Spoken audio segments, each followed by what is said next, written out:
ಇದೇನಿದು ರಾಧಮ್ಮ, ನೀವೇ ಅಡುಗೆ ಮಾಡ್ಬಿಟ್ರಾ? ಹಾ, ಬೀನ್ಸು ಕ್ಯಾರೆಟು ಹಾಕಿ ಪಲ್ಯ ಮಾಡಿದ್ದೀನಿ. ಅವಿಗಿಷ್ಟ ಆಗುತ್ತೆ ಅಲ್ವಾ? ಹಾಗೆ ಅವಿಗಿಷ್ಟ ಅಂತ ಸೊಪ್ಪಿನ ಪಲ್ಯನೂ ಮಾಡಿದ್ದೀನಿ. ಅಡುಗೆಗೆ ತವೆ ಮಾಡಿದ್ದೀನಿ. ಹುಳಿ, ಚಪಾತಿ, ಅನ್ನ ಎಲ್ಲ ರೆಡಿ ಇದೆ.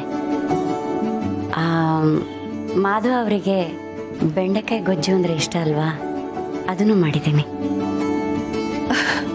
ಅರೆ, ಇಷ್ಟೆಲ್ಲ ವಿಷಯ ಯಾವಾಗ ತಿಳ್ಕೊಂಡ್ರಿ? ಯಾರಿಂದ ತಿಳ್ಕೊಂಡ್ರಿ?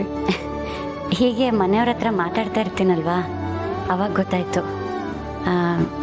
ನಾನೇನಾದರೂ ತಪ್ಪು ಮಾಡಿದ್ನಾ? ಅಡುಗೆ ಮಾಡೋದು ತಪ್ಪಲ್ಲ. ಉಪ್ಪು, ತುಪ್ಪ, ಖಾರ ಎಲ್ಲ ಕರೆಕ್ಟ್ ಆಗಿದೆ ಅಂತ ಘಮ ನೋಡಿದ್ರೇ ಗೊತ್ತಾಗ್ತಿದೆ. ನಮ್ಮ ಮನೆಯವ್ರು ಎಲ್ಲರೂ ನಿಮ್ಮನ್ನ ಒಪ್ಕೊಂಡಿದ್ದಾಗಿದೆ. ನಿಮ್ಮಿಂದ ಆಗಿರೋ ತಪ್ಪು ಸರಿಯಾಗತ್ತೆ ಹೊರತು ನಿಮ್ಮಿಂದ ತಪ್ಪಾಗಲ್ಲ ಅನ್ನೋ ನಂಬಿಕೆ ನಮ್ಮೆಲ್ರಿಗೂ ಇದೆ. ನನ್ನ ಮಗುನ ಕಾಪಾಡಿದ ದೇವತೆ ನೀವು. ನೀವೇನು ಮಾಡಿದ್ರು ನಮಗೆ ಚಂದನೆ. ಇಷ್ಟೆಲ್ಲ ಒಬ್ಬರೇ ಯಾಕೆ ಮಾಡಕ್ ಹೋದ್ರಿ ರಾಧಾ? ನಮ್ಮನ್ನು ಕರೆದಿದ್ರೆ ಎಲ್ಲರೂ ಒಟ್ಟಿಗೆ ಸೇರ್ಕೊಂಡು ಮಾಡ್ಬೋದಾಗಿತ್ತಲ್ವಾ?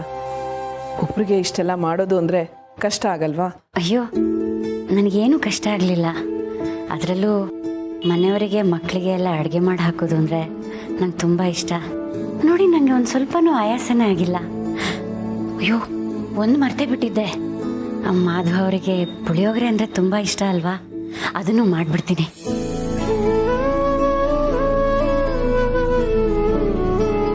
ನೋಡಿದ್ರಮ್ಮ, ಮನೆಯವರು ಅಂದರೆ ಇವ್ರಿಗೆ ಎಷ್ಟು ಪ್ರೀತಿ, ಕಾಳಜಿ.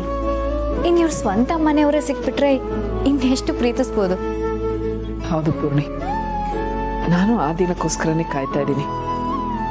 ಆದಷ್ಟು ಬೇಗ ಇವ್ರ ಮನೆಯವರೆಲ್ಲ ಸಿಗಬೇಕು. ಇಷ್ಟೊಂದು ಪ್ರೀತಿ ಇರೋ ಜೀವ ಮನೆಯವರಿಂದ ದೂರ ಇರಬಾರ್ದು.